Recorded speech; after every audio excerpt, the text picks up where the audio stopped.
Good afternoon, everyone.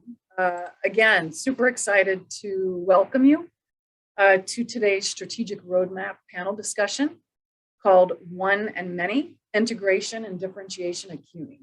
My name is Rachel Stevenson, and I'm the Assistant Vice Chancellor for Academic Strategy and Operations, and also the Chief of Staff to the Executive Vice Chancellor and University Provost. It's my great pleasure to serve as MC today. The goal of this panel, and others like it, is to bring together colleagues from across CUNY's 25 colleges to discuss and exchange insights, questions, and recommendations about the strategic planning process that is currently underway.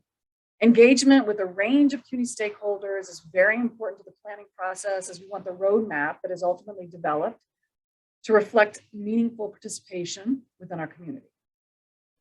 So today's program will begin with opening remarks from CUNY's Executive Vice Chancellor and University Provost, Dan Lemons, as well as Assistant Vice Chancellor, Jonathan Gagliardi, and then transition into a panel discussion featuring representatives from a strategic planning subcommittee focused on the themes of integration and differentiation at CUNY.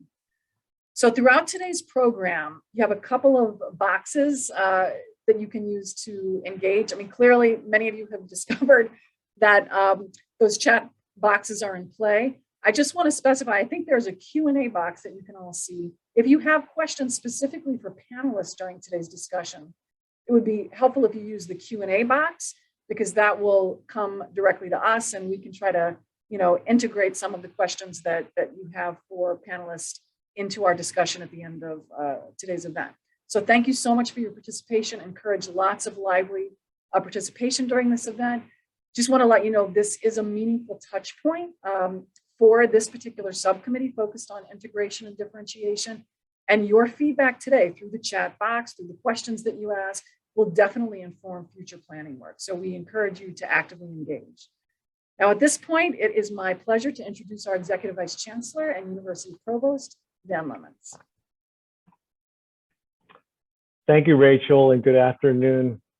Thank you for participating in this important process of planning for the next 5 years of the university. It's great to see so many participating, and I'm really looking forward to hearing what you all have to contribute. By the end of this month, I'll have spent 30 of my 31 years at CUNY on a campus. That's 97% of my time.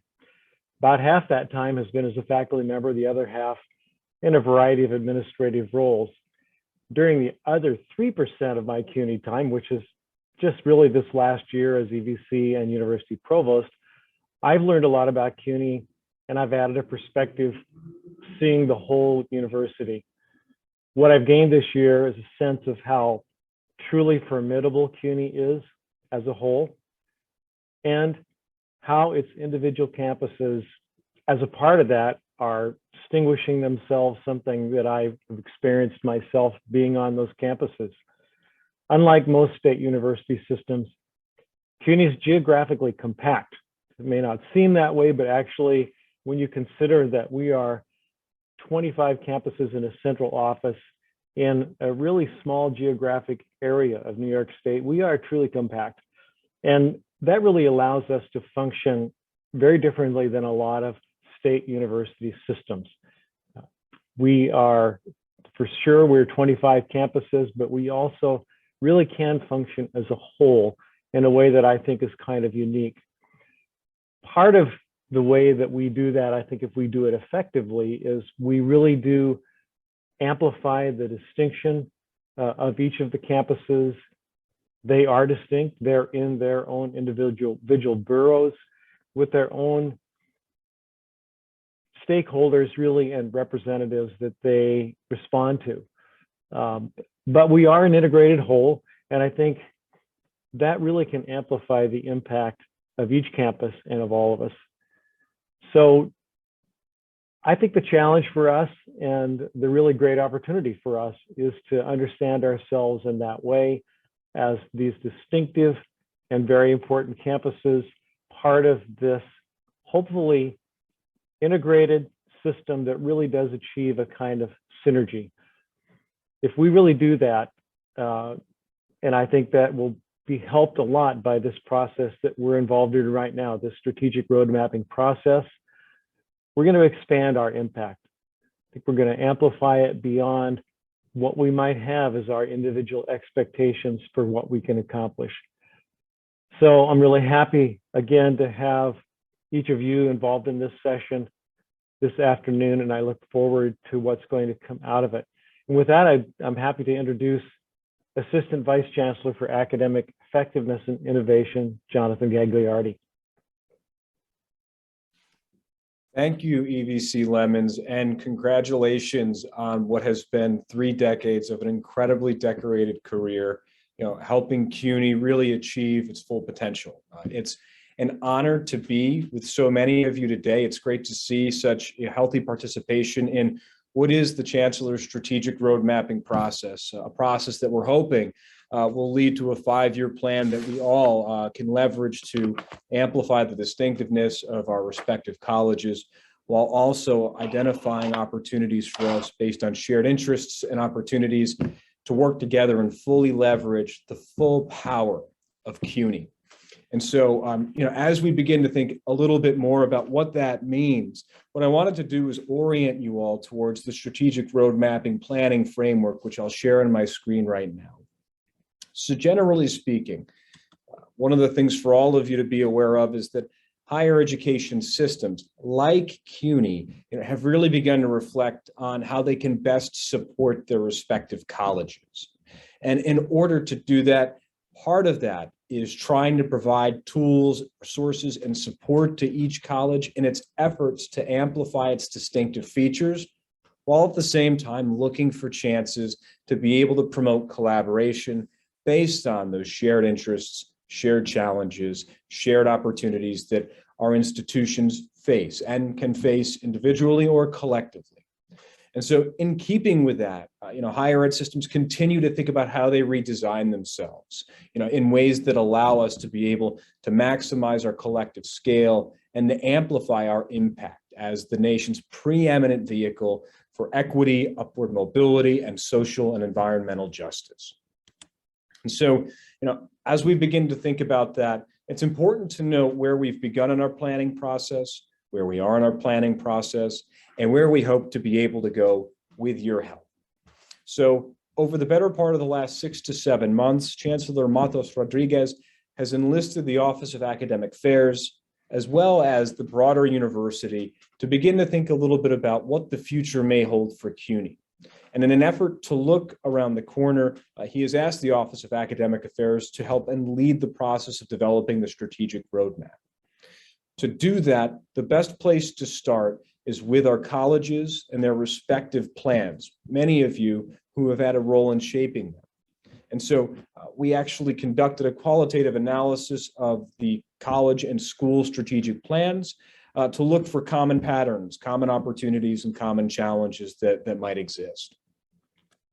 In addition to that, we also took the rich information that exists across the 70+ convening bodies that CUNY has to try and understand whether or not other patterns may surface in a repetitive way. Because of course, if it's one college's challenge, it's often said it's a college challenge or opportunity for that matter. But when it becomes something that is across multiple colleges, that really presents a unique opportunity for a central office like CUNY to provide the types of assistance and resources that can help the university and colleges to be able, again, to really maximize their distinctive features and realize their full potential. So in addition to that, we've also looked at our college and school self-studies for common patterns and opportunities. And long story short of that is a number of them really began to surface from that foundational work that would allow us to genuinely engage all of you, in a road mapping planning process that, again, we hope reflects your perspectives and experiences, and that also pivots and positions us as a university that really can be a trailblazing one in the future, as we have been in the past.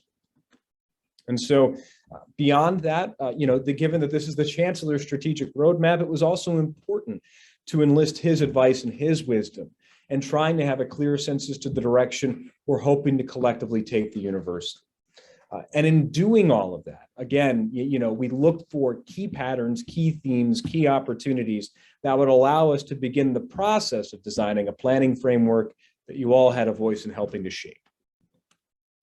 And so 6 different themes have emerged from that process. They include the academic core.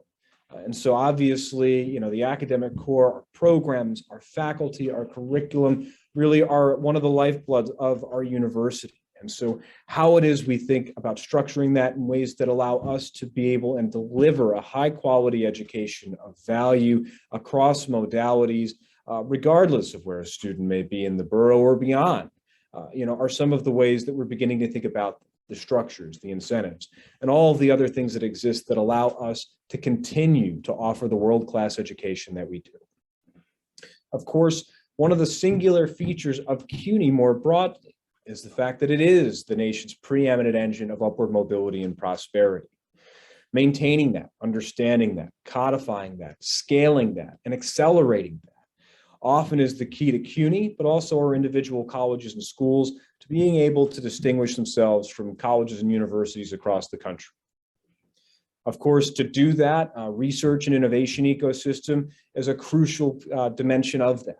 And so what it is we can do to ensure that our geographically compact, institutionally diverse system that we know and love as CUNY is able to fully leverage the different combinations of faculty, scholarship, creative works, research activity to generate knowledge that helps to renew everything from our student support services to our curriculum to delivering value to the people, communities, and economies we serve is also key. And of course, doing that in a way that is student-centered, that is equity-driven, that speaks to our DNA is absolutely vital. And how we do that, whether it's through reconfiguring our financial model or thinking about infrastructure in new and innovative ways, really ultimately gets at the crux of today's conversation, which is to think more about how we can act as a synergized university that promotes the distinctiveness of each of our respective colleges. To do that, we are taking an approach to community engagement that is equal parts depth and breadth.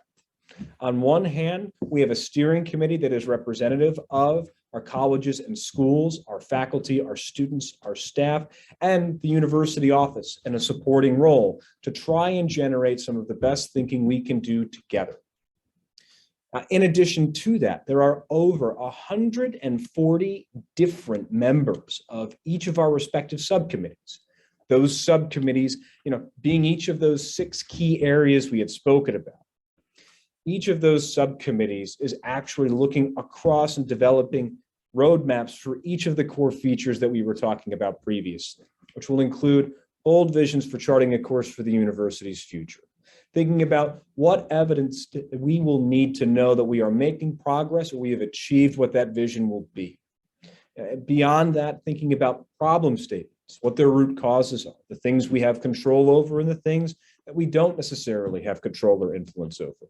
And thinking about what some of those key milestones, strategies, and actions will be. And of course, because CUNY Central represents a university system office trying to identify points of convergence across the entire university or pockets of our colleges that will allow us to help facilitate that collaboration that will accelerate the impact that we have.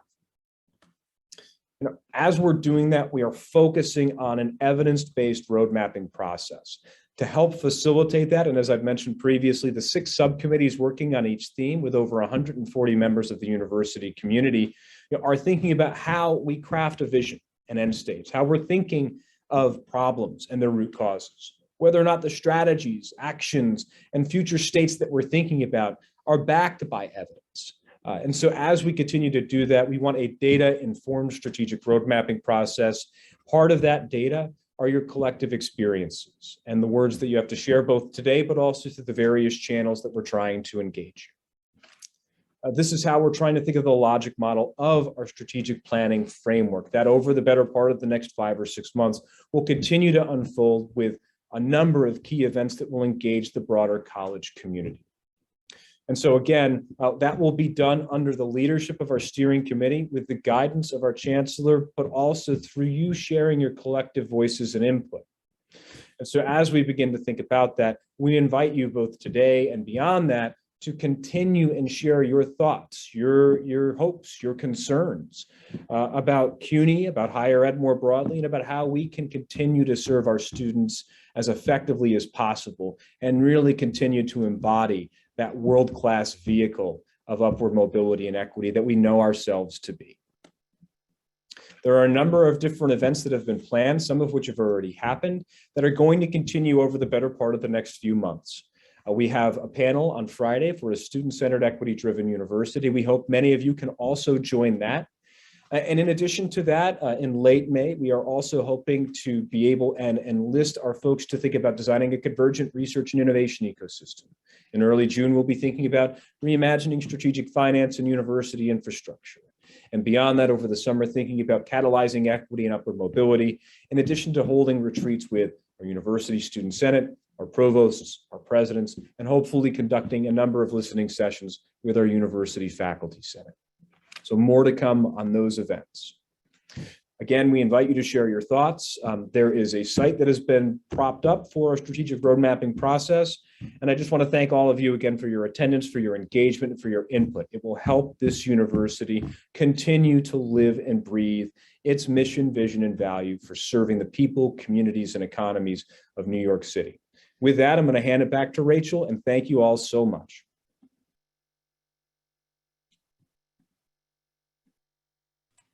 Thank you so much, Jonathan, for that. Very much appreciate the context. And of course, thank you, EVC Lemons, for your thoughts and insights today. I think understanding the context that we're all operating within is certainly going to help us to advance today's conversation, which, as we've mentioned before, is focused on this notion of what it means really to be a synergized university. We've teased out integration and differentiation as concepts that we want to explore. Just want to say once again that your contributions really do matter. So chat box is an excellent way to let us know what you're thinking. And the Q&A box in particular will direct specific questions to our panelists that we hope to get to at the end of today's discussion. So at this point, I'm excited to introduce our panelists and get that going. First, just let you know who's going to be participating in today's event. Frank Wu, president of Queens College, who is serving as a co-chair of this particular planning committee. Also, Bob Maruca, another co-chair of this committee, he's University Associate Provost for Planning within the Office of Academic Affairs. In addition, we have representatives from the working group, including Ramona Hernandez, professor of sociology and director of Dominican Studies Institute at City College, John Mollenkopf, distinguished professor at the Graduate Center, Esther Rodriguez Chardevine, Senior Vice President of Administration and Finance at Ostos Community College, Joanne Russell, Provost and Senior Vice President for Academic Affairs at Kingsborough Community College, and Greet Van Bell, Director of the Center for Teaching, Learning, and Educational Technologies at York College. So a very distinguished panel, folks who have been engaged in this process and are definitely ready to engage with you. So at this time, I'm very pleased to invite Bob Maruca to begin today's panel discussion. Thanks, Rachel. Just going to share my screen here.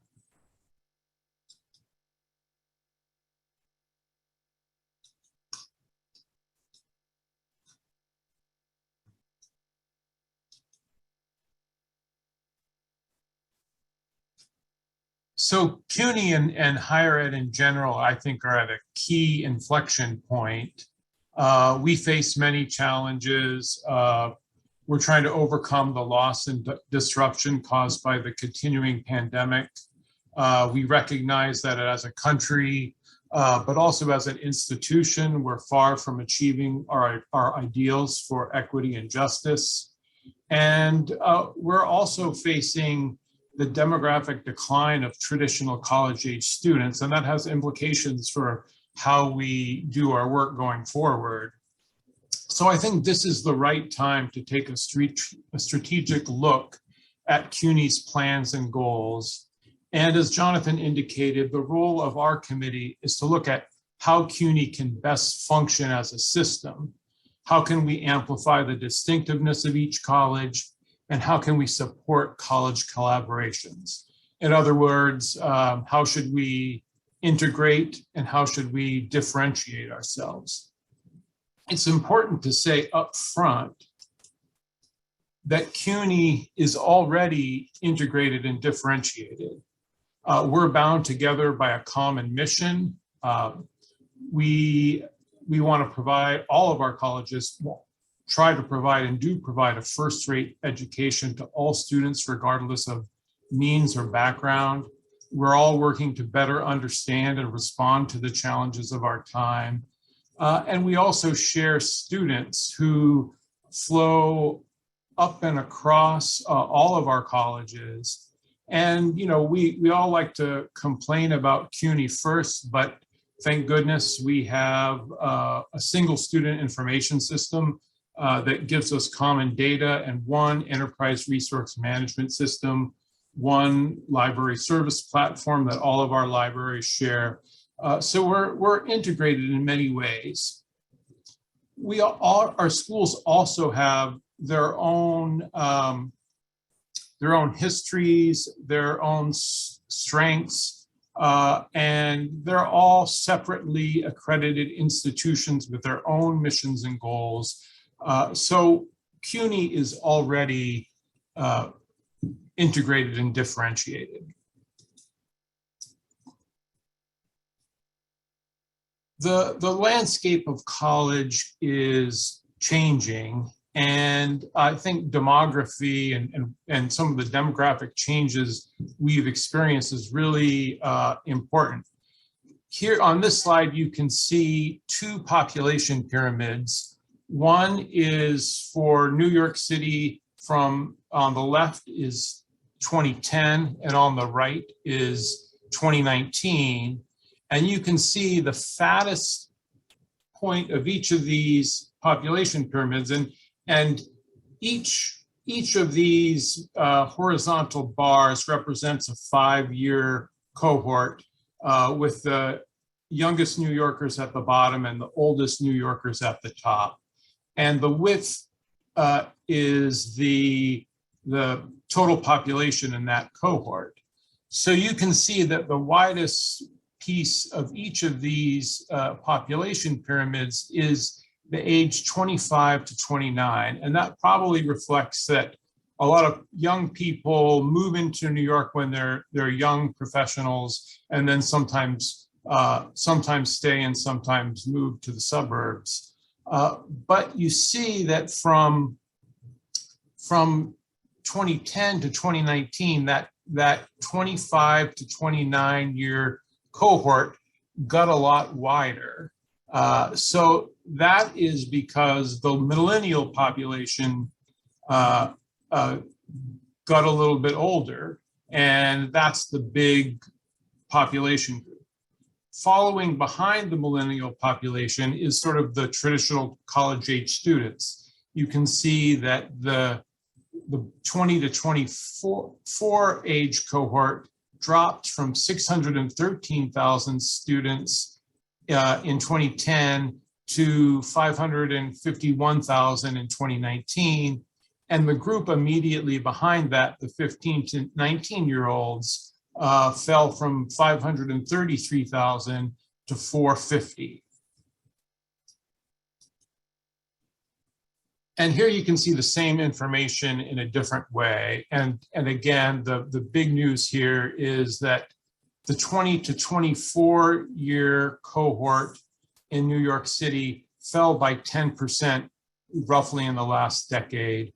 And the 15 to 19 year cohort fell by about 16%. So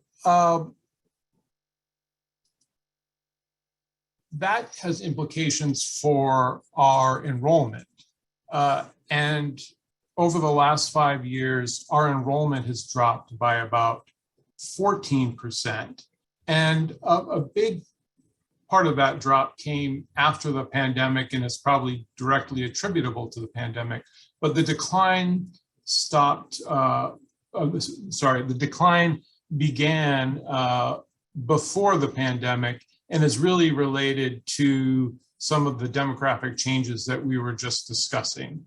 So this is something that's really important for us to be thinking about going forward. Where will our students come from, and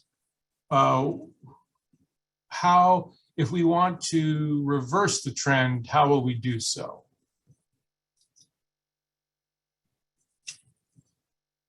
And if we're going to do that, we're probably going to need to either improve the retention of our existing students, serve more adult students, or serve more or increase the number of graduate students. And you can see that there are 800,000 New Yorkers with some college and no degree that are over the age of 25. CUNY hasn't always served that group as well as it should. And some of those students are people that came to CUNY but didn't finish. There are also 1.4 million adults in New York City age 25 and above that have a high school diploma but no post-secondary degree. And then there are another 1.3 million students with bachelor's degree who are candidates for graduate education. What does all this have to do with integration and differentiation, you might ask? I think the main message is we need to adjust to changing circumstances. My observation and my background is public financial management, managing budgets of public sector organizations. My observation is that growing organizations are usually more entrepreneurial because as they grow, they have resources and capacity to make strategic forward-looking investments. It's much harder to do that when resources are constrained. And so right now, we're in a sort of fortunate situation in that the city and state are investing in CUNY, and we can make some of those important investments. But we also have to think about what are we going to do going forward, especially given that demographic decline. And we really need to think about how CUNY as a system can best function and what the best use of how we should best organize ourselves to respond to these ongoing challenges. So our forward-looking vision is that we want to see seamless transfer. We want to build on the distinct college identity, the distinct aspects of all of our colleges. We want to ensure that academic programs and research agenda are dynamic and responsive to community needs. And someone asked, well, what do you mean by community needs? And I think that's responding to the market, but also responding to the need for justice, equity, inclusion, when responding to New York City's teacher needs. If they say, we need more special education teachers, being able to provide that.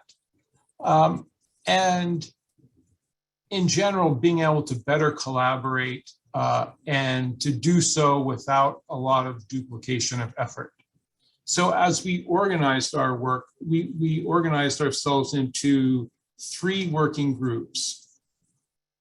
The first group looked at how CUNY can encourage academic collaboration. The second group looked at how we can sort of get rid of the unnecessary red tape. And the third group looked at how we can promote college differentiation.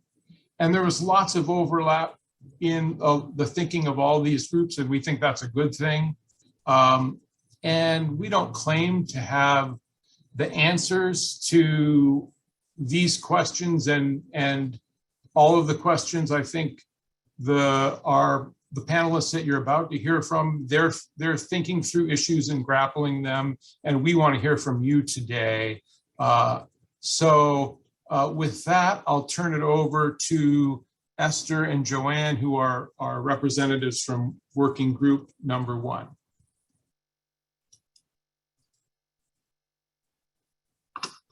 Thank you, Bob.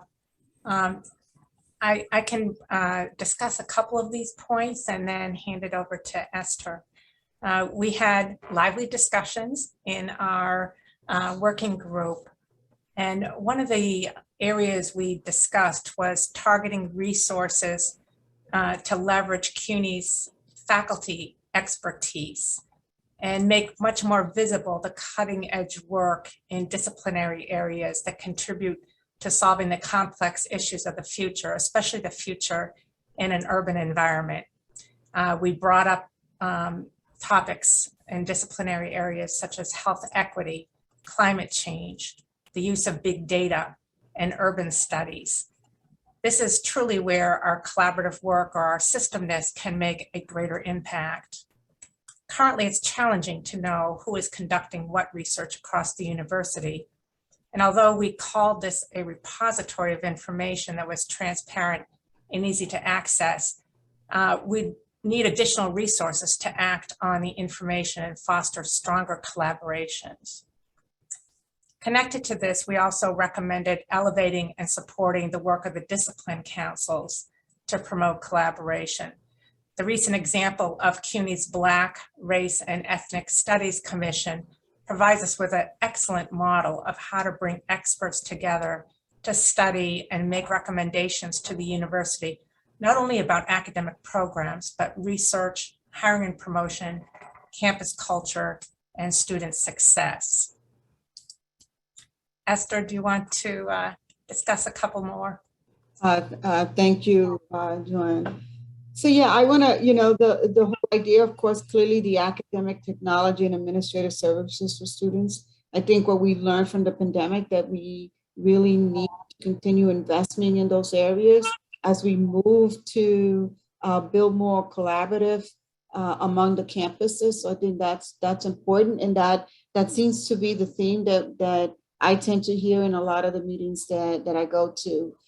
Space sharing, I think that we all know that space are limited among our campuses. So I think that we need to look at that and how we can share the spaces so that we can find some kind of savings in that component.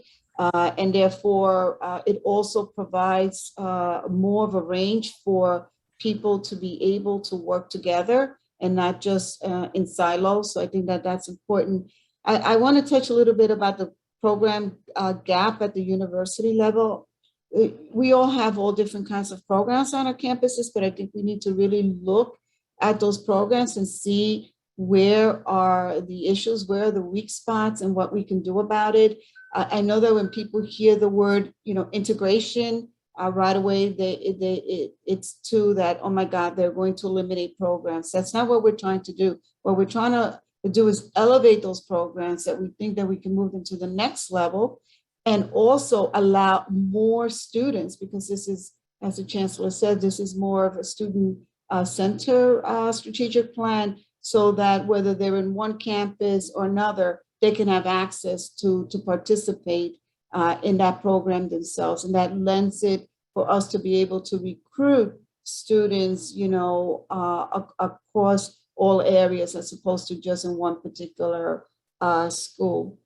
Joanne, do you want to talk a little bit about the research pipeline and faculty staff development? Sure, just briefly, because there is some overlap with a couple of the other subcommittees.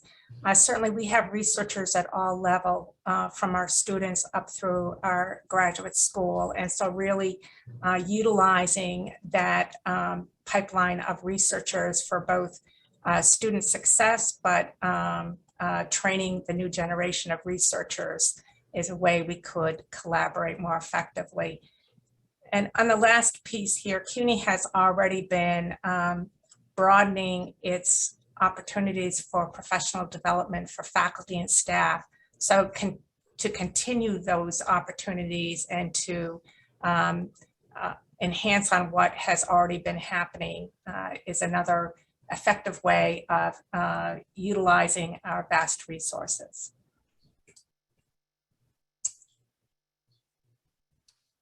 And that's it. Yes. So the second group is Greet Van Bell. Okay.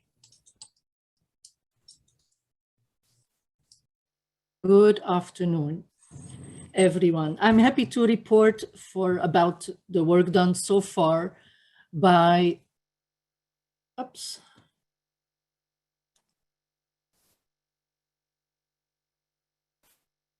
Yes, I'm happy to report about the work done so far in the second mini group.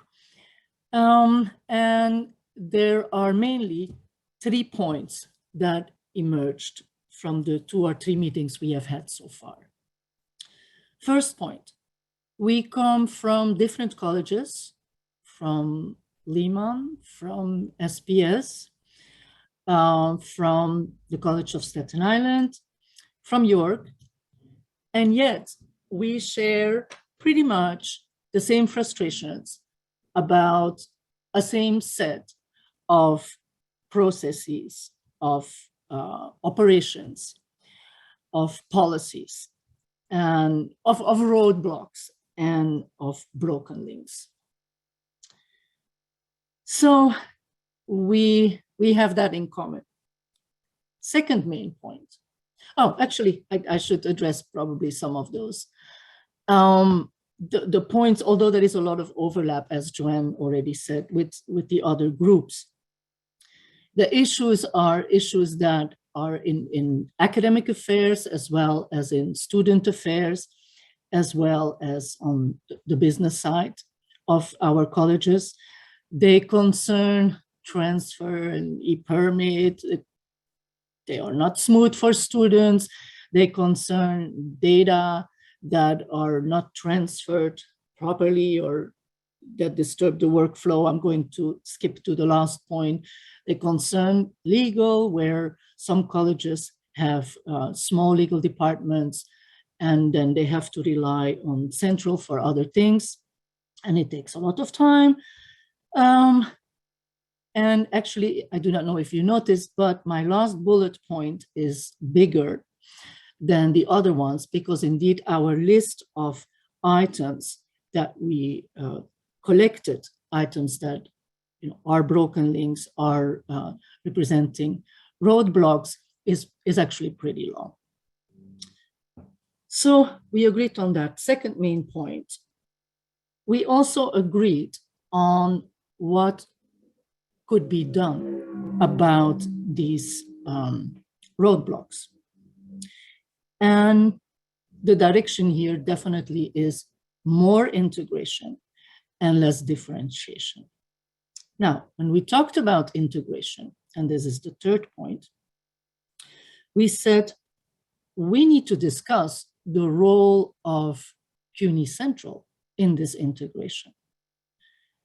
And I put CUNY Central here in quotation marks. Bob, you said before, our group is working a lot on trying, what would be ways to get rid of red tape.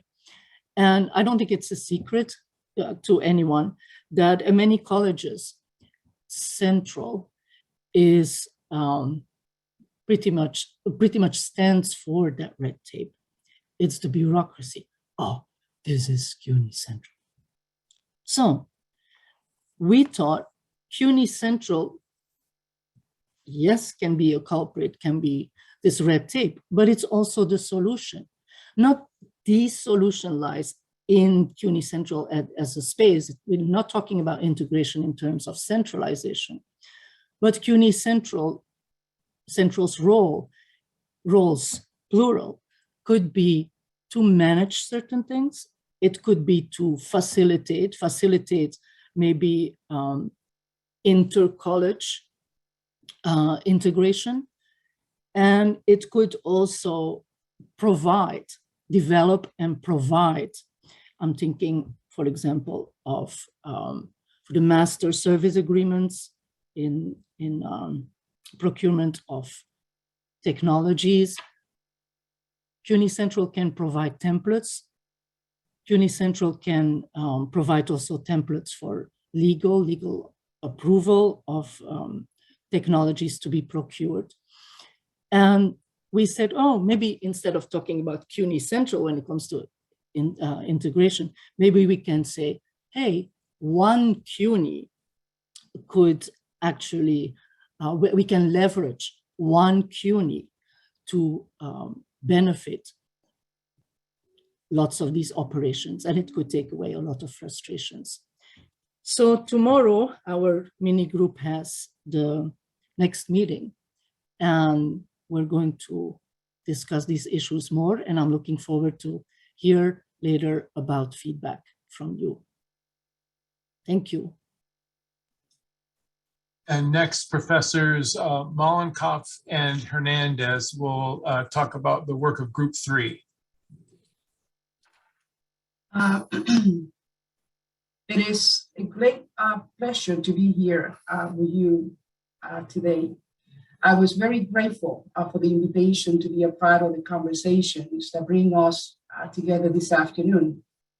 I have been in CUNY for some time now, first as a student and then member of the faculty.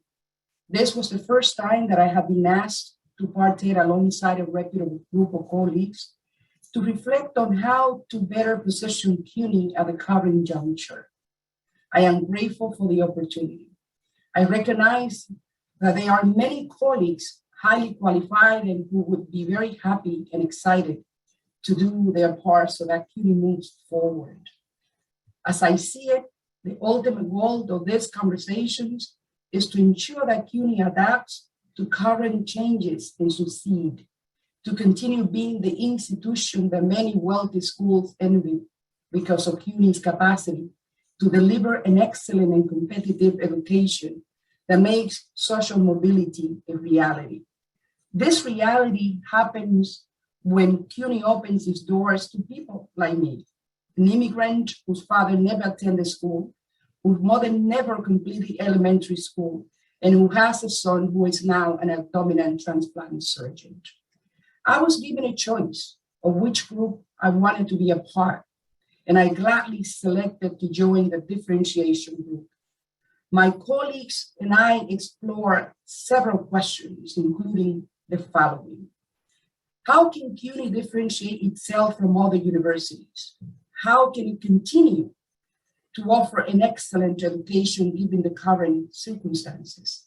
How can CUNY continue to award degrees that are valued with high returns, continue to transform people's lives for the better, provide a reliable, competitive labor force for the city? How can CUNY do all that while promoting and encouraging collaboration and integration, while addressing potential plural competition within the walls of the university because of limited resources? We spent many days reflecting on this, both individually and as a group. We put forward many reasonings. A colleague chaired the group, while another diligently collected all responses and organized them in a way that we could all see the progress made systematically. This exercise was productive because in the process, we realized that CUNY has an important need of both differentiation and integration. Perhaps not articulated in this specific way, nor presented as a comparative advantage. We realize that this differentiation and integration makes CUNY unique to stand on its own. We're not equal. Indeed, what other university system in the US has a Dominican, a Haitian, a Puerto Rican, a Mexican, an Italian, an Irish American, and an Asian American Studies Institute of Research, all within short distance, yet very different in what they do, recreating and representing differentiation and diversity simultaneously. Equally important is the fact that all of them combined make a whole, a totality, and that summation is called ethnic studies, and that grouping represents all at the same time integration. So if there is anything I can suggest for further discussion, it is the following question. How can CUNY support in a more decisive manner the research institutes, the centers, and the academic programs that have been ahead of their time because they have been doing this work? I can speak from my own experience on this particular question, which CUNY would seriously invest much more resources, energy, and expertise in helping us to do more of what we do or what we currently do by placing us on its priority agenda, at which CUNY would develop a national campaign to showcase its Institute of Research, its flagship academic programs, its unique centers with pride, with the conviction that we are a very valuable piece in what makes CUNY successful. If we had all that, I know that we could become more attractive to students and scholars from everywhere, nationally and internationally, because where else can anyone find such a stellar group of ethnic studies research entities in one single place beyond the United Nations? And I now call on my colleague, Dr. Malenkov, to continue.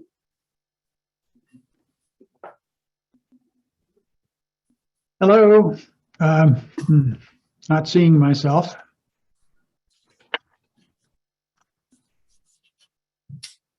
Am I there? Yes. Yes, great. Excellent, thanks.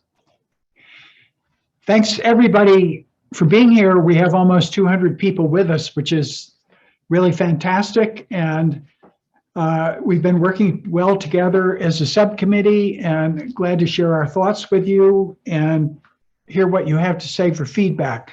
As colleagues have said, integration and differentiation are really two sides of the same coin. And what I'm interested in is finding ways that the system as a whole can really amplify and lift up the special differentiation, the special activities, the research foci, the competitive advantages that each campus develops, so that the whole is more than the sum of the individual parts just sitting next to each other. And let me give you a couple of examples of where I think we could be doing better. I'm an expert in urban studies. We have a lot of urban studies activities at the Graduate Center, but we also have many fine programs at a number of the different colleges. But you can't go to a CUNY-wide website to see what CUNY has to offer in urban studies. If you were a prospective student or a prospective researcher, it would be great to have one place where you could go to see the whole panoply of activities. But as it stands, you have to maybe do a Google search and then look at all the individual parts. So we could be doing a lot more to have each of these units inspiring and working together with each other, coming up with creative ideas, writing joint proposals, sharing strengths across places. And that's just one example with urban studies. There are many others. This summer, CUNY is going to have 2,000 paid internships for our students, which I think is a truly fabulous thing. But there are many of us across the system who are interested in the school to work transition and what is the special magic of CUNY that helps people find better jobs. And perhaps we could have a CUNY-wide working group that would focus on what are the best things we could do individually and collectively to promote upward mobility for our students. And finally, I would just mention that I think that doctoral education at the Graduate Center is something that's both differentiated but an integrated part of the system, and something that's very, very special for us. I know the system has various strains and discontents, but it also does a lot for CUNY, with our doctoral students teaching courses at almost all of the colleges, and with the consortial faculty members working together to put on our doctoral program. So I would really like to see that set of relationships strengthen over time, so that it works better and we work through whatever elements of discord we have in that system now. So those are just some examples of how the system as a whole can promote differentiation on the campuses. They're not either or, really. I don't think we can have differentiation successfully without support from the system as a whole. And with that, I'd like to turn it over to President Frank Wu of Queens College, who's been helping to lead our efforts. Good afternoon, everyone. So we will transition to a different format, not PowerPoint, but the Mentimeter format. And my colleague and friend, Bob Maruka, is going to tee that up for us. Bob, do we have it running? Because we'd like to hear from all of you. All right, Bob is on mute, so I think he is getting this thing set up for us. And we know that all these ideas will take some time to socialize. This is a conversation, an ongoing conversation where we'll have to think about what type of framework do we use to carry on the conversation before we even jump into the conversation. So let me see if Bob has it set up. All right, here we go. Community input and feedback. You should all be looking at this. Do you all see it? And this will give you an opportunity. And again, as some have said, it's just wonderful that almost 200 people joined because this is interactive. So let's go to the next slide.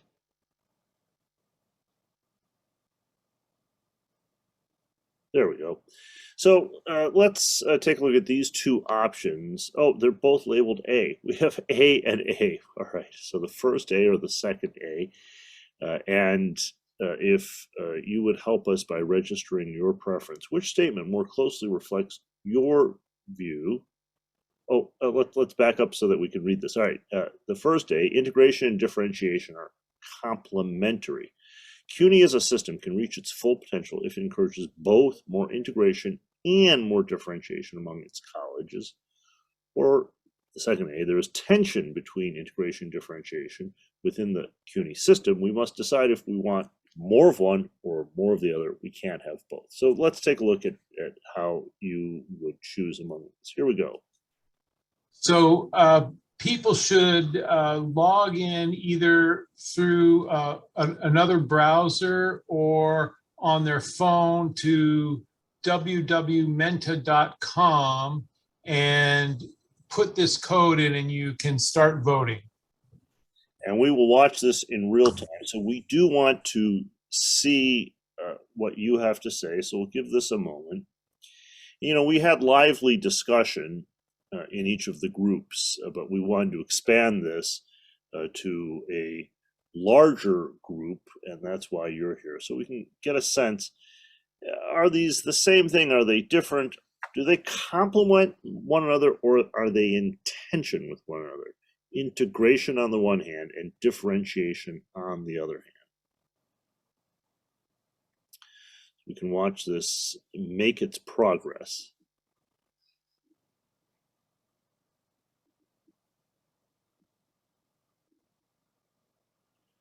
These new tools that we have, that many of you have rolled out in the classroom, they're just amazing to see. All right, can we put the website and code in the chat? Bob, we have that question.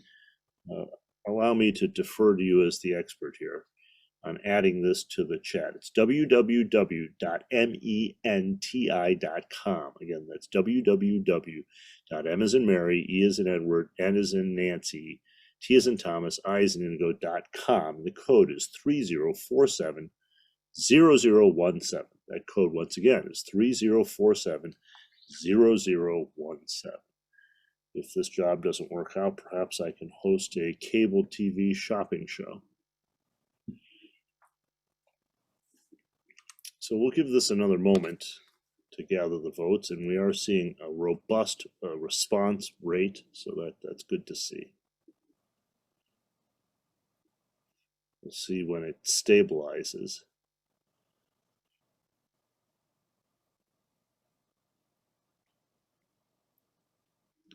Integration and differentiation. Your choices are complementary or in tension.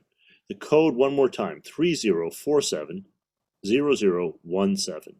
One more time, www.menti.com,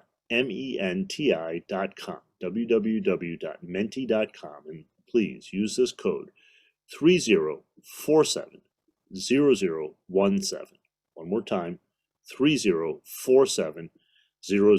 We have an excellent comment in the chat. The question is more complicated than the two answers provide. It's fine to push back against the question. We will have additional questions to get at that. And we have had in the groups further discussion. So you are certainly welcome to add in this regard. Some have said both, so that would be complementary. I think we're about stable now. It looks right now 57 complementary, 36 intention, 57 to 36, 57, 36, now 58, 37. We'll give it another few seconds here.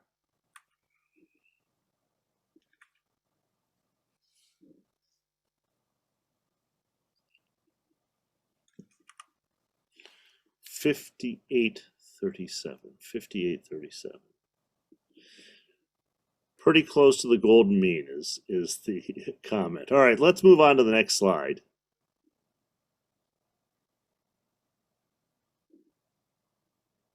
Here we go. So for the record, we ended at 5837. All right, rate the following statements. A would be strongly disagree. B would be disagree. C would be neutral or don't know. D agree. E strongly agree. So this starts from A through E with strongly disagree and runs to strongly agree. Let me say that again so that we know what the scale is, and it's printed at the top of the slide. A is strongly disagree. B is disagree. C is neutral. Right? C is neutral. D is agree. E is strongly agree. Here are the statements. Number one, geography will likely become less salient. So if you strongly disagree, write A. If you strongly agree, write E. Again, geography will likely become less salient. Next statement, 2. CUNY should encourage collaboration and consortial arrangements among the colleges. It should create structures and incentives that will enable and encourage such arrangements. Again, 2. CUNY should encourage collaboration and consortial arrangements among the colleges. It should create structures and incentives that will enable and encourage such arrangements. That's collaboration and consortia. 3. CUNY should create structures and incentives to encourage differentiation among the colleges. Differentiation. Right? Those are the three statements, and we'd like your sense of the three statements. Let's move to the next slide. So let's start with the first. Again, it's the same www.menti.com, code 3047-0017. Geography will become less salient. Less salient. So if you agree, you are saying geography will become less salient. If you disagree, you're saying geography will not become less salient.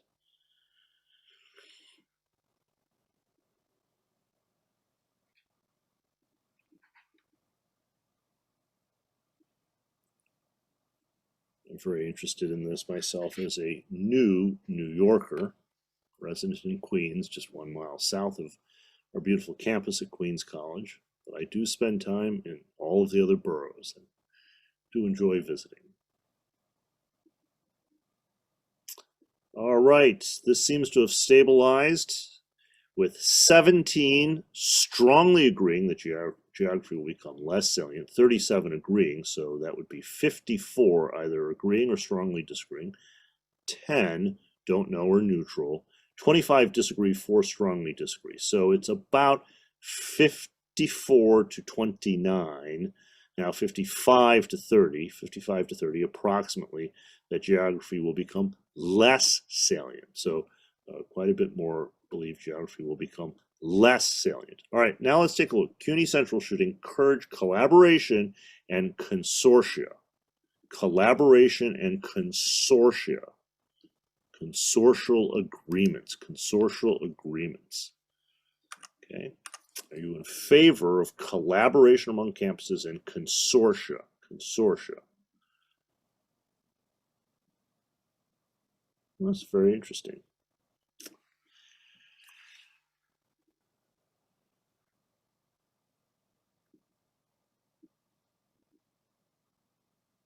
All right, a lot of votes are coming in on this. We're at 60 strongly agree, 23 agree, 5 don't know or neutral, 3 disagree. So it's a little lopsided here.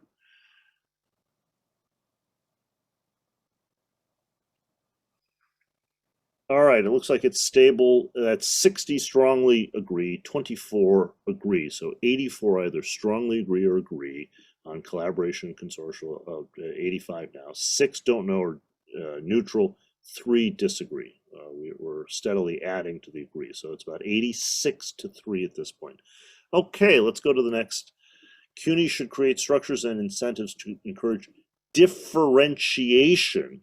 Differentiation. So now the question is, should CUNY encourage differentiation of the campuses so they become more distinctive? CUNY should create structures and incentives to encourage differentiation.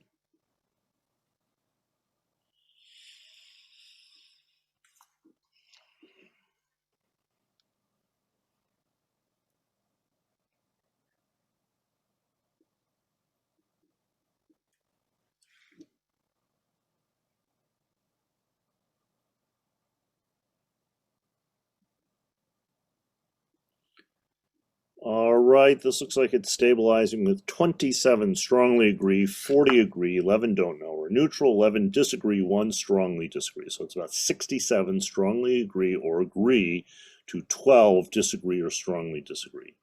Thank you. All right, let's move on to the next set of questions. Academic programs.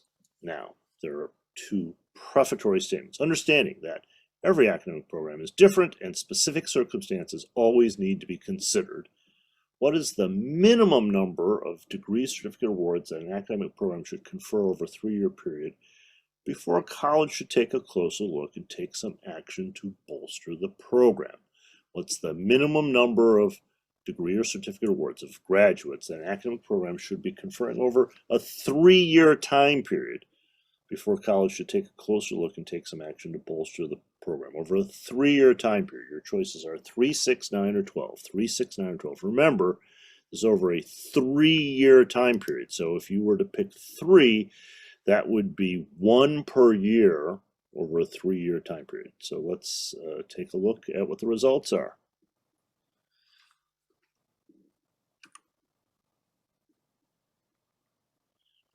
And this in no way is binding. This is just to give us some sense of the threshold at which CUNY stakeholders would believe that it's appropriate to take a look at what should be done. And we have a question, is bolstering the only option? Bolstering is a very nice word to use. We know that some words could be triggering here, so we've another question, does take action mean close program? No, with the wording that we've selected here is to bolster, so the institution would look at how to bolster. Someone says it rhymes with upholster. At what point should we upholster the program? Yes, all right. Minimum number of degrees over a 3-year time period. 3 has 7, 6 has 6, 9 has 15, 12 has 42. So it looks like the selection is for the highest number, 12, which is now up to 43, which would mean over a 3-year time period, approximately 4 per year. We're at 8, 7, 16, and 44 now, but it looks like 12, the highest number that we offer, would be the main choice, the plurality of the votes. Okay, academic programs then with fewer than 13 students. All right, let's take a look here. So we've given you a table that shows programs with 3-year average enrollment of 1 to 13 students, 13 or fewer. There are 26 at the associate's level, 186 at the bachelor's level, 230 at the master's level. Number of the same CIP code as another CUNY program. 4 at the associate's level, 165 at the bachelor's level, and 199 at the master's degree level. So let's take a look at your question choices. There are 2 main questions here. First is, are we foregoing consortial opportunities here? A, yes, colleges should look for opportunities to work together, especially when enrollments in similar programs are low. B, no, academic program collaboration only works in rare circumstances. Or C, no, each college should offer as many academic programs as it can without regard to what other CUNY colleges offer. The other question is there too much direct competition with the CUNY, within the CUNY system? A, yes, too much at the master's degree level. B, yes, both at master's and bachelor's. And C, no, not too much direct competition. Okay, let's give you just another second to study the data and the question choices, and then we'll move to the poll. Bob has kindly put in the chat, CIP is a federal classificatory system for academic programs. So when it says number in the same CIP code, that's CIP, not zip code. CIP code is another CUNY program. I'm just taking the prerogative to interpret that in plain English as approximately overlapping or similar. Being in the same CIP code would mean, at least according to the federal classificatory system, these are similar or the same program. So they're overlapping programs. So this shows you the number of overlapping programs, fewer than 13 students, overlapping with another CUNY program. So there's a question, comparable majors programs, and Bob has confirmed yes. All right, let's go to the polling.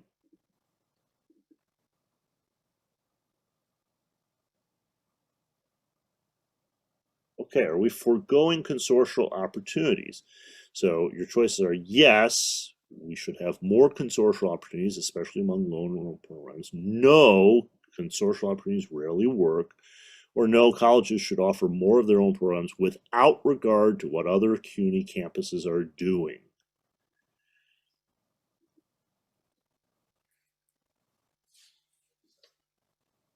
All right, we'll let the information come through.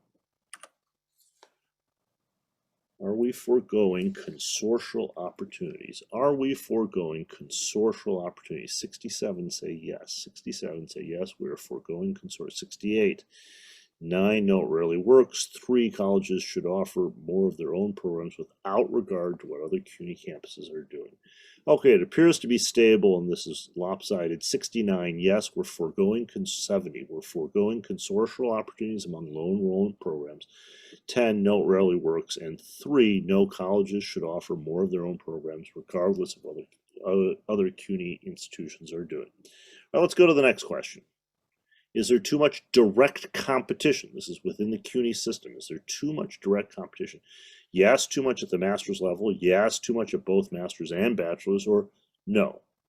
Is there too much direct competition within the CUNY system? Is there too much direct competition? So your choices here are yes at the master's, yes at both master's and bachelor's, and no.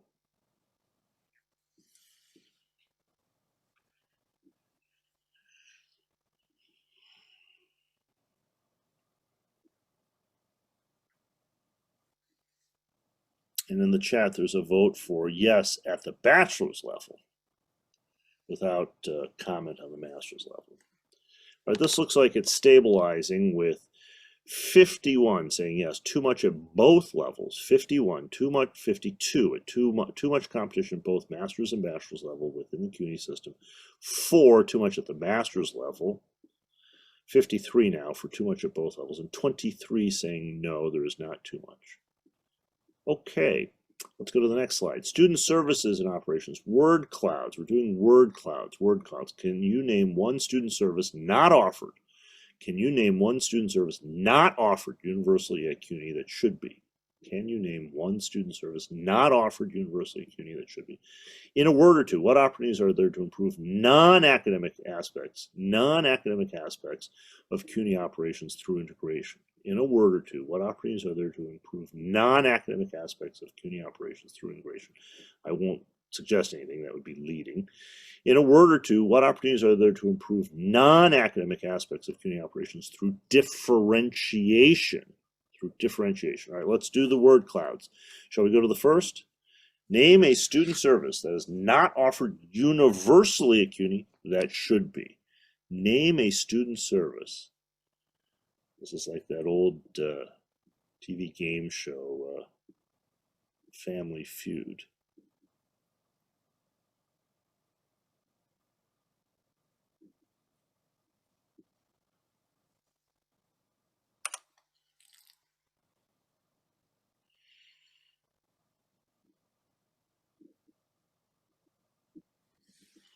Okay, I'll refrain from any commentary on this so as not to influence. And we'll note childcare is being put in both as one word and 2 words. That's fine. Just FYI, childcare appears twice as one word and two words.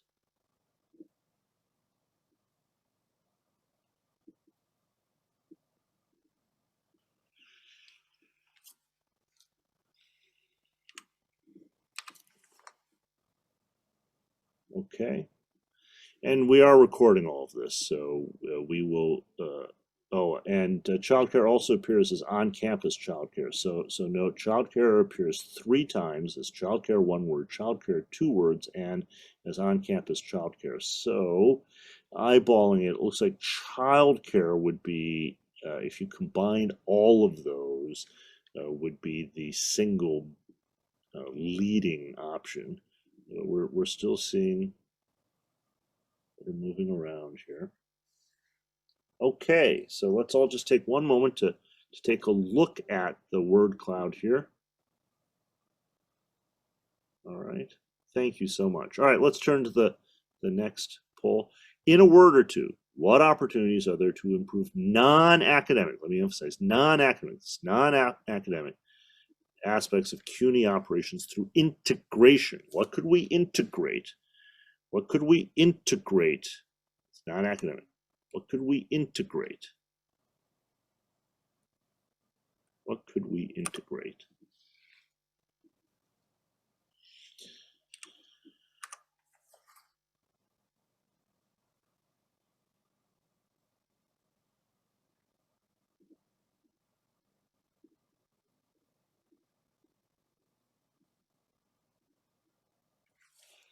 What could we integrate?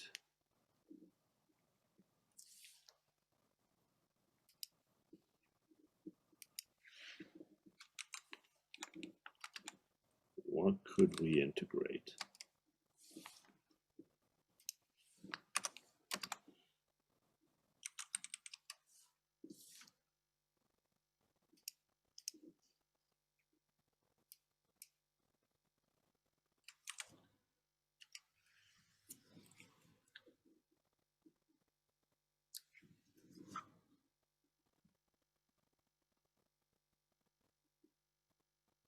Okay.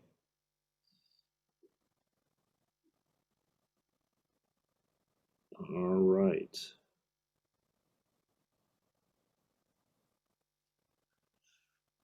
Okay, it appears to have stabilized at this.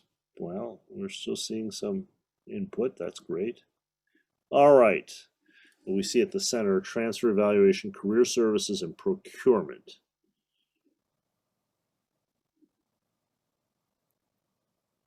As well as library, scholarships, admissions. All right, in a word or two, what opportunities are there to improve non-academic aspects of CUNY operations through differentiation? Through differentiation. In a word or two, non-academic aspects of CUNY operations through differentiation.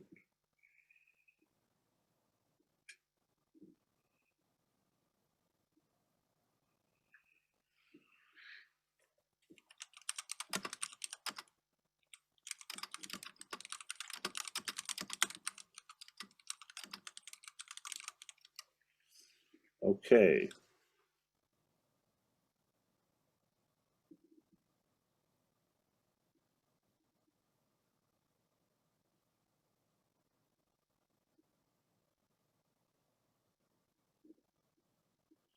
All right.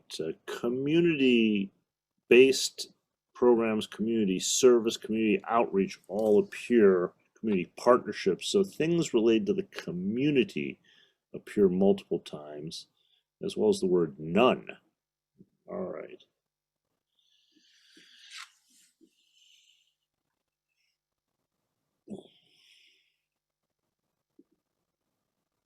In a word or two, what opportunities are there to improve non-academic aspects of CUNY operations through differentiation? All right, looks like community related has led the way. Okay, let's go to the next slide, please.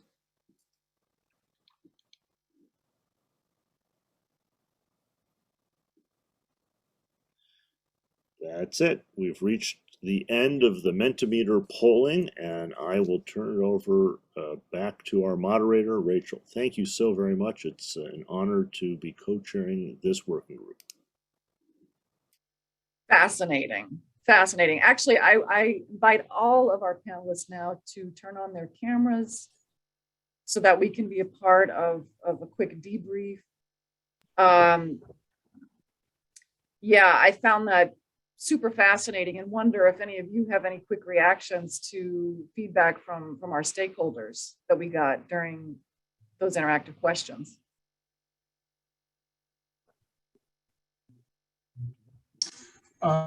I thought childcare stood out, and I thought that was an important, really useful feedback. I would note there is not overwhelming opposition to the idea of some consortial arrangements, but to the contrary, there is some support for consortial arrangements for lower enrollment overlapping programs. I do understand programs are different and with all the caveats, so I don't want to overstate it, but it is not overwhelming opposition to at least the concept. And this is something that might need further discussion, socialization with many, many caveats. So I just want to state it in the most cautious manner possible. Mm-hmm. And I would say that there were many suggestions about how the university could look for synergies of different types. And some of them could have their well springs on individual campuses that would reach out to other campuses, and some of them might reflect central initiatives of one sort or another, where the university thinks there's a major either opportunity or challenge in our environment that we should be dealing with, and tries to bring people together to address it. Excellent, thank you. So we have about 9 minutes remaining, and something really struck me as we watched activity in the chat and listened to these presentations. Greet, I remember during your presentation you talked about the perception of CUNY Central and red tape and bureaucracy. And there's some comments in the chat that talked about a leadership culture, et cetera. So I have just a fundamental question for you as panelists here. Is this conversation about integration and differentiation as much a question about culture within our university as it is, structure and processes and models for consortial synergistic work? Just something to think about, because a lot of the questions that are out here are super interesting and provocative and even a little existential. And so I wonder, as you wrestle with this as members of this group, what are your thoughts about how culture plays into this and our ability ultimately to influence the culture of this amazing university? I would say we have other issues that perhaps are going to get in our way: the budget structure and our individual accreditation, which makes it difficult to develop consortial programs. So those are, we can perhaps CUNY come up with different types of budget and funding models that promote collaboration, but our individual accreditations makes it that somebody must be in charge of the quality and the oversight of a program. So those aren't cultural, those are fixed. Any other thoughts on that question? I also tend to think more in, or to give more impact to changing structures, or what I would call infrastructures, technologies, streamlining processes, making lives easier. I think that changes a culture. And people say that easily, CUNY Central did this, but when you offer things, when you streamline a process, when you consult, like we are doing here now, and you hear many voices, things change. People, the culture changes. Yeah, I was going to say the same thing, that the institutional structures and the fixing some of the structures and making things easier will also maybe affect the culture and make it easier to collaborate. I mean, I'd also say that there's things that we can control and things that we can't. I know that, our colleagues in procurement are doing incredible work with a lot of constraints, and they're also working on things in the background that will make things easier going forward, but there are also really strict state procurement rules. So just some things we can do things about, and others, we have to just say, well, this is not something that, this is the job of the state legislature to fix, not us. Got it. I hear that. And, I do want to acknowledge a comment I saw as we talked about culture and some of the, tensions between processes and structures and people and all of that. There was a note about the importance of faculty as a stakeholder and faculty governance in particular. And so I wonder, as we think about seizing the moment we're in, Bob, I mean, at the beginning of this presentation, you talked about a changing landscape and ultimately being responsive to that. How do you all think about the role of faculty in this transformative moment?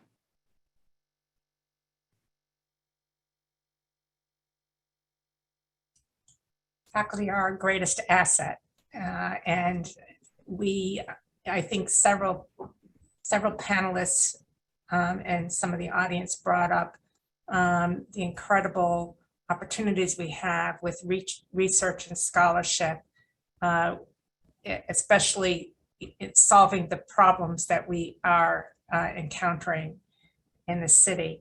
I think this is an opportunity to use faculty governance to really envision the best of CUNY. So that's what I would say. This isn't based on any large-scale survey or anything, but I think our faculty, like our students and our staff, is a bit demoralized, and I don't know if shell-shocked is the right term, but it's been a really tough couple of years.